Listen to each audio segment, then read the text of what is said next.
समय की बात है। मध्य देश में एक अत्यंत धनवान सेठ रहा करता था। उसका एक पुत्र और 3 पुत्रियां थीं। उसकी तीनों पुत्रियों का विवाह अच्छे और धनवान घराने में हो गया था। किंतु सेठ की एक पुत्री को दुर्भाग्य का सामना करना पड़ा। उसकी एक पुत्री विवाह के कुछ ही वर्षों के बाद विधवा हो गई और अत्यंत दुख में जीवन बिताने लगी। उस विधवा स्त्री का नाम था सुकन्या। सुकन्या अत्यंत सुंदर, गुणवान और पतिव्रता नारी थी, किंतु उसके भाग्य में जो अशुभ लिखा हुआ था वही उसके साथ घटित हो गया। सुकन्या के पति ने विवाह के समय केवल सुकन्या का सुंदर रूप और उसके पिता की धन संपत्ति देखी थी, जिस कारण से उसे भी जल्दी ही शरीर का त्याग करना पड़ा।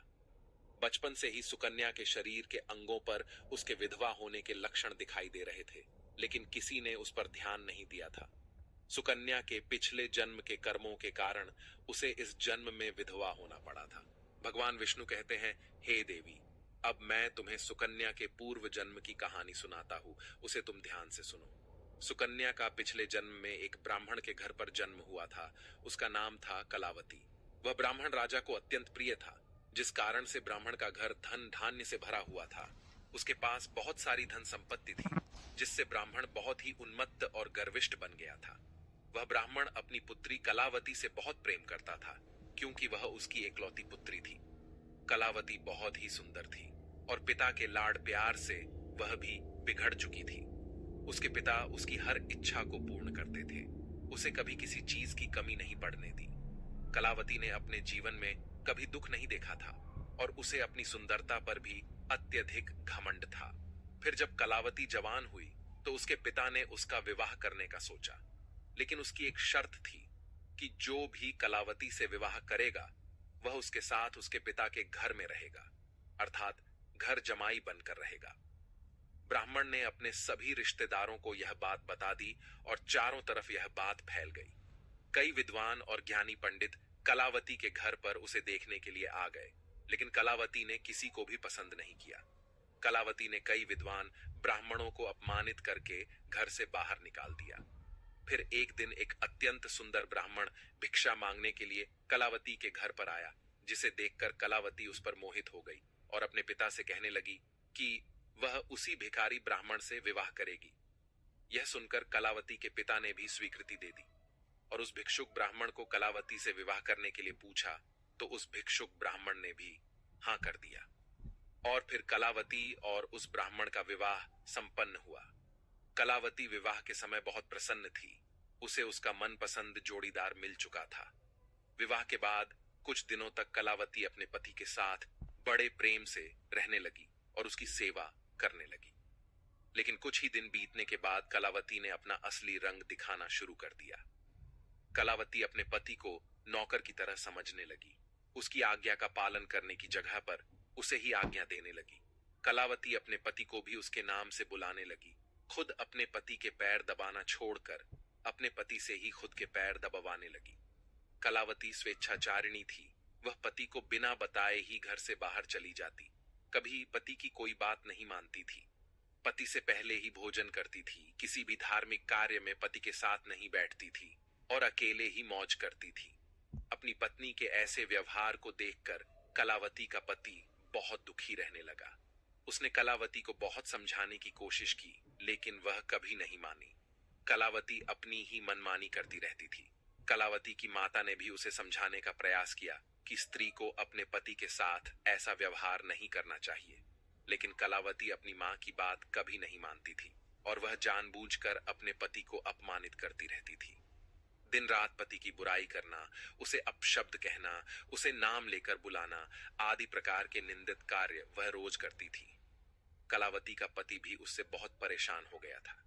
फिर एक दिन उसने बहुत विचार किया और कलावती को छोड़कर जाने का निश्चय किया। कलावती का पति बिना किसी को बताए ही अपने घर को छोड़कर चला गया। उसने कलावती का त्याग कर दिया और वन में जाकर तपस्या करने लगा, क्योंकि शास्त्र यही कहते हैं कि बुद्धिमान मनुष्य को दुष्ट और स्वेच्छाचारिणी पत्नी का त्याग कर देना चाहिए, अन्यथा वह भी उसके पाप का भागीदार बनता है। कलावती का पति वन में जाकर तपस्या करने लगा। कलावती ने भी अपने पति को खोजने की कोशिश नहीं की और बड़े मौज से अपने ही घर में रहने लगी। कलावती की माता ने उसे बहुत समझाया कि वह अपने पति से विनती करके उसे वापस घर पर लेकर आए, लेकिन कलावती कहती, जाने दो मां, वैसे भी मेरा भिखमंगा पति किसी काम का नहीं है। उससे विवाह करके मैंने उस पर उपकार ही किया था, लेकिन वह मूर्ख मुझे ही छोड़कर चला गया है। ऐसे मूर्ख पति के साथ रहने से अच्छा है मैं अकेली ही रह लूं। मैं इतनी सुंदर हूं कि कोई भी पुरुष मुझसे विवाह कर लेगा। कलावती की ऐसी बातें सुनकर उसकी मां भी दुखी रहने लगी। उधर कलावती का पति ध्यान मग्न होकर तपस्या करने लगा और सांसारिक बंधनों से मुक्त होकर ईश्वर की भक्ति में लगा रहा। फिर कुछ दिनों बाद कलावती के पिता के साथ अशुभ घटना घटी। उसे राजमहल में चोरी करते हुए सिपाही ने पकड़ लिया और राजा को इसकी खबर दी। राजा उस पर बहुत क्रोधित हुए और उसका सारा धन संपत्ति छीनकर उसे कारागृह में डाल दिया। सब कुछ छीन जाने के कारण कलावती बहुत गरीब हो गई। उसकी मां और कलावती अब दूसरों के घर पर काम करने के लिए जाने लगे। कलावती के पिता तो कारागृह में बंद थे, तो उसे और उसकी मां को सारा काम करना पड़ रहा था। तब कलावती को अकेलापन सताने लगा। घर में कोई पुरुष नहीं था, इसीलिए उनकी रक्षा के लिए भी कोई नहीं था। अब कलावती को अपने पति की याद आने लगी, लेकिन कलावती का पति तो वन में सन्यासी बनकर बैठा था। फिर कलावती अपने पति को ढूंढने के लिए वन में चली गई, लेकिन उसे उसका पति कहीं पर भी नहीं मिला। वह वन में हर तरफ घूमने लगी, लेकिन उसे उसका पति नहीं मिला। फिर वह एक जगह पर विश्राम करने बैठी तो अचानक उस स्थान पर एक शेर आ गया और उसने कलावती पर हमला कर दिया और उसी क्षण कलावती के प्राण चले गए। मृत्यु के बाद दो यमदूत कलावती को घसीटते हुए यमलोक ले गए। यमलोक में जब कलावती यमराज के सामने जा पहुंची तो यमराज ने उसके पाप और पुण्य का मूल्यांकन किया। यमराज कहने लगे, यह तो अत्यंत पापी स्त्री है। इसने कभी अपने पति का सम्मान नहीं किया। इसने बार बार केवल अपने पति का अपमान ही किया है। यह उसका नाम लेकर बुलाती थी और अपने पति के साथ नौकर की तरह व्यवहार करती थी। ऐसी दुष्ट स्त्री को तो नरक में भेजना चाहिए। फिर कलावती नरक में चली गई। अनेक वर्षों तक नरक में सजा भुगतने के बाद कलावती को अपने पूर्व जन्म के कर्मों का प्रायश्चित करने के लिए फिर से मनुष्य जन्म प्राप्त हुआ। जो पाप कलावती ने किए थे, उसी पाप के कारण कलावती के शरीर पर विधवा होने के लक्षण प्रकट हुए थे। भगवान विष्णु कहते हैं, हे देवी, अब मैं तुम्हें उन चिन्हों के बारे में बताता हूं जिस स्त्री के अंग पर ऐसे चिन्ह प्रकट होते हैं, वह स्त्री समय से पहले विधवा होती है। भगवान विष्णु कहते हैं, हे देवी, मध्यमाया तु दीर्घाया भार्या हानिर्विनिर्दिशेत, अनामिका ह्रस्वा भवेद्यस्य तत्वेद्या परदारगम, विधवा विपुलेन स्यात्, संपार्ष्णी शुभा नारी पृथुपार्ष्णी सुदुर्भगा। इस श्लोक में भगवान विष्णु ने विधवा स्त्री के लक्षण बताए हैं। यदि किसी स्त्री के पैर पसीने से रहित हो, उस पर नसें दिखाई न देती हो, उसके पैर चिकने तथा कोमल हो, तो वह स्त्री सुख भोगने वाली तथा ऐश्वर्यशालिनी होती है। यदि स्त्री के पैर का अंगूठा गोल मांसल हो, तो वह स्त्री पतिव्रता एवं ऐश्वर्यशालिनी होती है।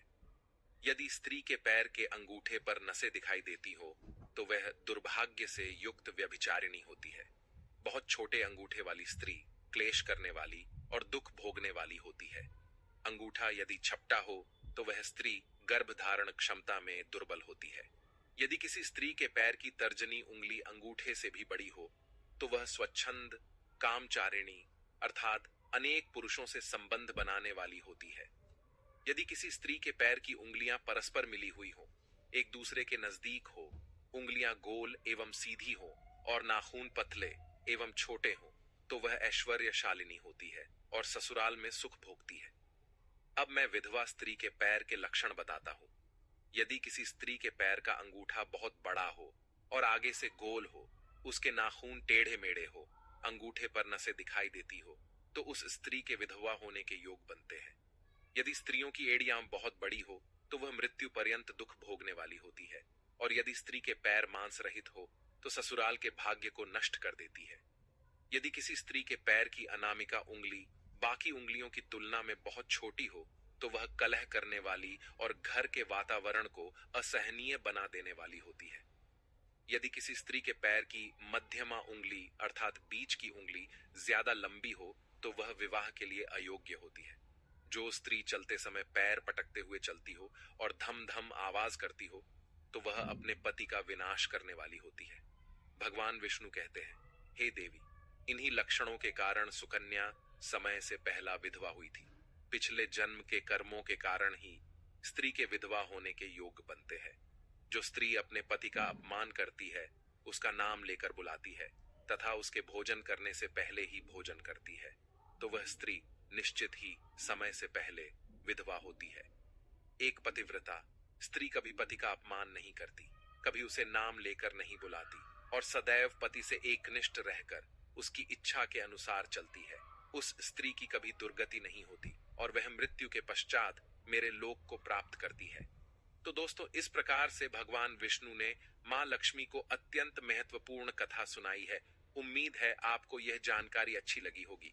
वीडियो को लाइक जरूर करें और कमेंट में जय श्री हरि विष्णु और जय मां लक्ष्मी जरूर लिखें। साथ ही अगर आपने चैनल को सब्सक्राइब नहीं किया है तो सब्सक्राइब जरूर करें। आप सभी का धन्यवाद।